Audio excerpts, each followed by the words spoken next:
I'm Maurice Thorogood, Director of the 2020 Visions Project.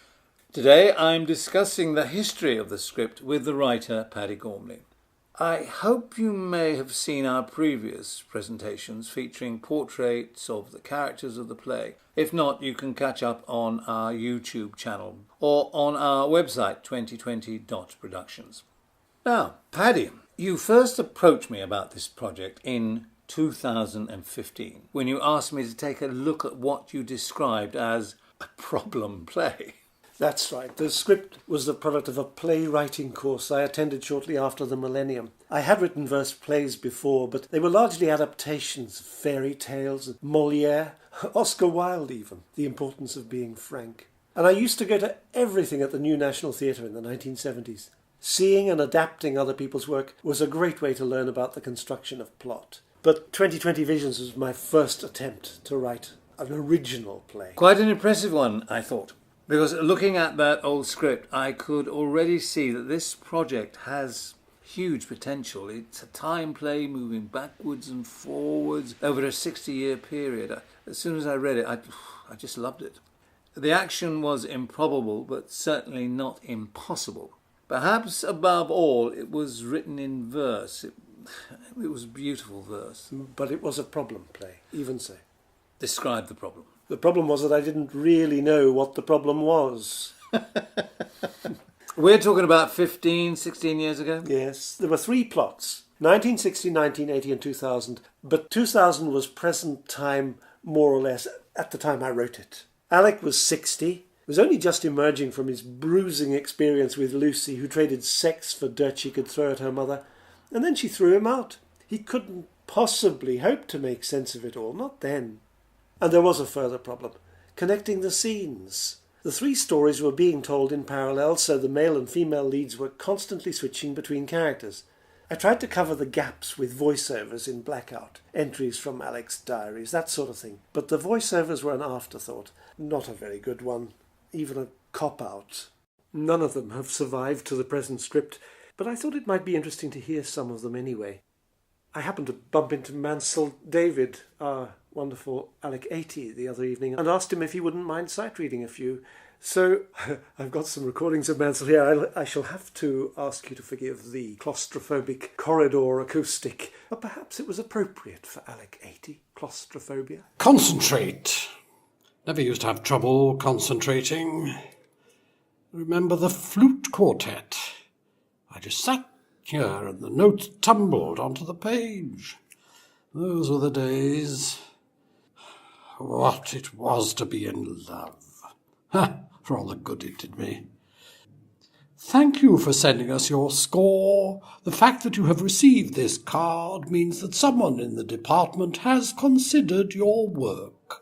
Unfortunately, it is not suitable for our catalogue, but we wish you every success. Story of my bloody life. That one's interesting from the perspective of what you were saying the other week, Maurice, about the years in between 1960, 1980, etc. And we saw something of that there with Alec. But of course, it didn't really have any connection with the story. That was the first mistake. The book. Just my luck that she made a beeline for it. Oh, stop it. I should have realised then and there. She wanted to know everything, had to know everything. She sort of knew straight away. She was obviously puzzling over the inscription for weeks. She went straight to it when... That was when I should have... Oh, God. Now, that's much more like what we have in the present script, of course. Rather elliptical. I thought I was very much into elliptical writing at that time, and I've discovered that it doesn't always work. One more. But Venice will always be Belinda. I can still remember that perfume, and that morning in the Rialto market, and those eyes. Talk about coming of age.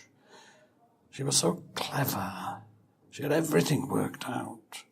The train journey was a dream, never seen the Alps, never imagined that anything could be so... It was being free. Free to be just us. Nobody knew who we were, thank God. I suppose we must have raised a few eyebrows, but I'll never forget the hotel porter when he... See, there are happy memories. That's very much the sort of stuff that we have in the play now. The obsession with Belinda was always there, and some reflection on those times. There's even a line in the current play, I think it was the concierge rather than the hotel porter, smiling and winking at him. So I suppose in a sense I was on the right track. But voiceovers in Blackout? No. There was a reading at the Bridewell Theatre in Fleet Street in 2002. I collected detailed feedback from the audience at the reading, 40, 50 people, and I've kept it. From what I've seen, it's certainly worth looking at. I'll dig it out. Let's do it next time. Tune in next week to hear what the audience made of the very first version of 2020 Visions in 2002. And then we'll be able to explain how the script has been developed since then. We've heard that YouTube does not always notify subscribers when new content is added, so we've added video players to our website, where you can listen to the whole series from the beginning, or else catch up with any episodes you've missed. Just go to 2020.productions, and while you're there, subscribe to our free email list, and you really will be notified every time we post a new video.